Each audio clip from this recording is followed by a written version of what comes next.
Brahma Nityam Yajje Pratishtitam. Regulated activities are prescribed in the Vedas, and the Vedas are directly manifested from the Supreme Personality of Godhead. Consequently, the all-pervading transcendence is eternally situated in acts of sacrifice. This is how we come in contact with God. Do you want to know where is God? Huh? Sometimes people ask, where is God? Can you show me God? How can I see God?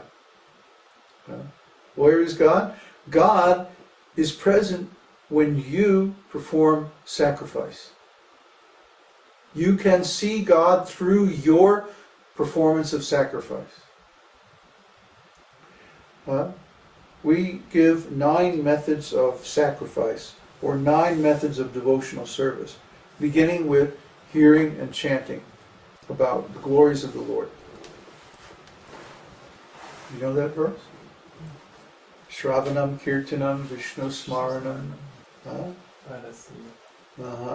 Dasyam Sakyam Bandhanam Atma Nivedanam. Okay? So these 9 methods are there. And when we perform those 9 methods, then we actually come personally, directly in contact with the Lord. Now, there's nothing I can say, nothing I can do that's going to convince you of that. You have to try it yourself. Otherwise, I can sit here all day and try to convince you, but you can convince yourself very easily by trying to process directly. So, of course, hearing and chanting is only the beginning of sacrifice. There's a way to offer everything that we do to the Lord, so that we are devoid of sinful activity, devoid of this cheating propensity, this stealing propensity that we observe in material conditioned consciousness. And we advise you to do this, because then you'll be happy. Okay? You won't be committing any more sinful activities. See? And that is a definite stage on the path of devotional service. What's the verse? Adao Shraddha Sadhu Sango. Then what? Then Bhajana Kriya. And then?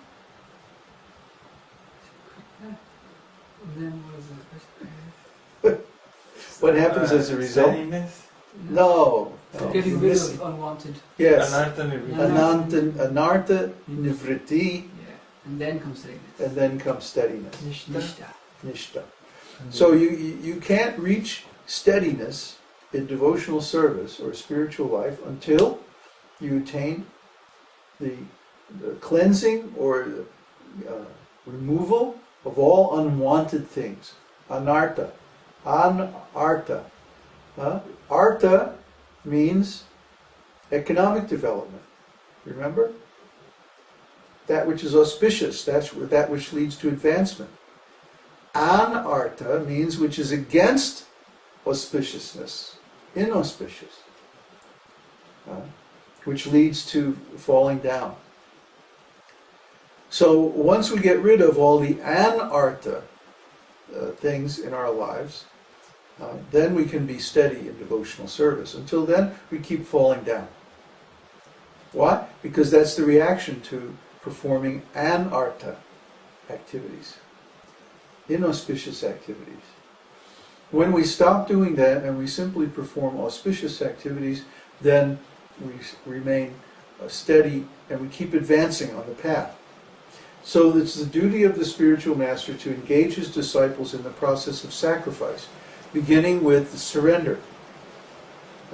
Surrender means that I don't do what I want to do, I do what the scriptures tell me to do, or what the Lord tells me to do. And the spiritual master is the instructor, he's the representative of the Lord that interprets these instructions for the time and circumstance today, and brings the disciple into compliance with the instructions of the Lord.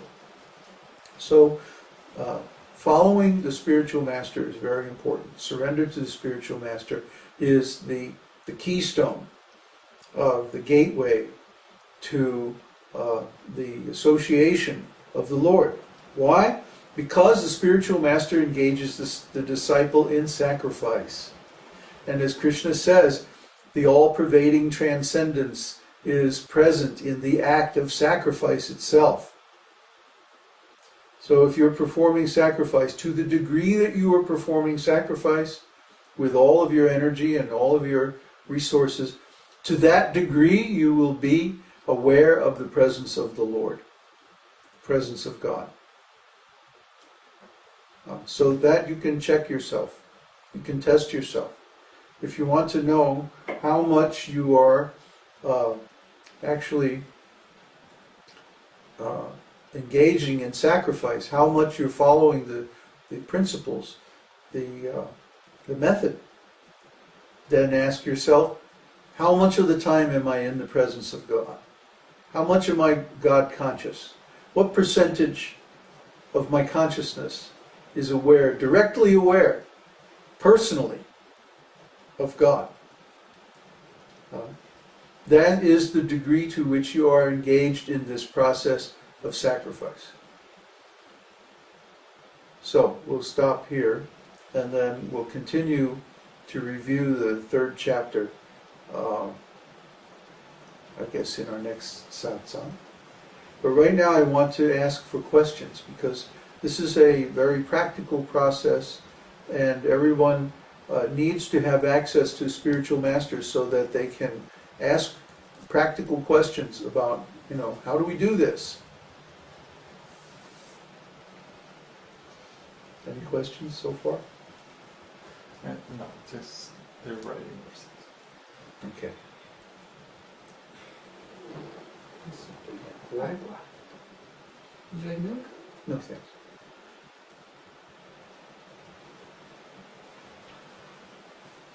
It seems that this sacrifice is always present in the experience of any jiva.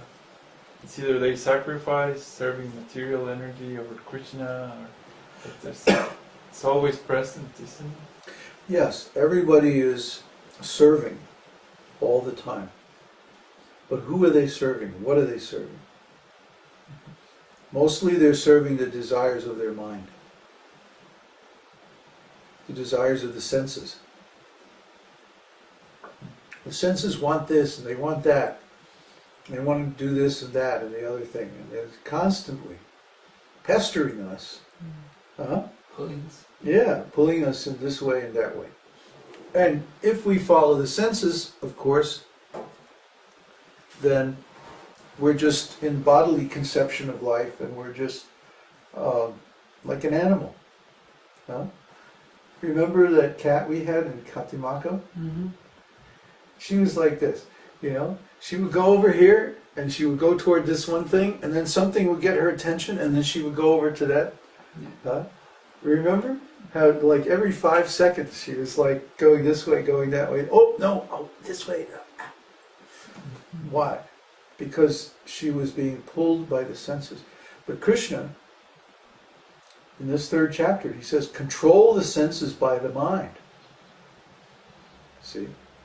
The mind can be cognizant of the instructions in the scriptures. Oh, Krishna says, do this, don't do that. So, we follow those instructions.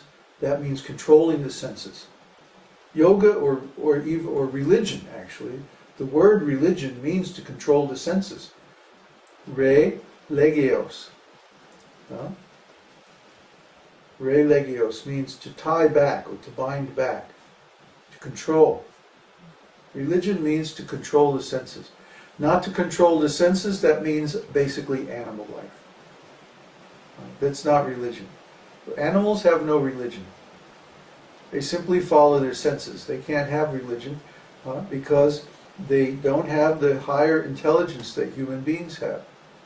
So they're simply led by their senses and mind. You can bet that animals are going to follow certain habitual patterns of activity. And they never break those activities. They're consistent, they're predictable. See? But a human being has the ability to choose, has the ability to decide or exercise free will. And this is higher than the animals. Why? Because we also have the ability to understand the message of God. And we can say, no, I'm not going to follow the mind. I'm not going to just be led by the senses. I'm going to control the senses by the mind, according to the instructions that I received through the scriptures, through the spiritual master or whatever. That's religion. And that is the fundamental human activity.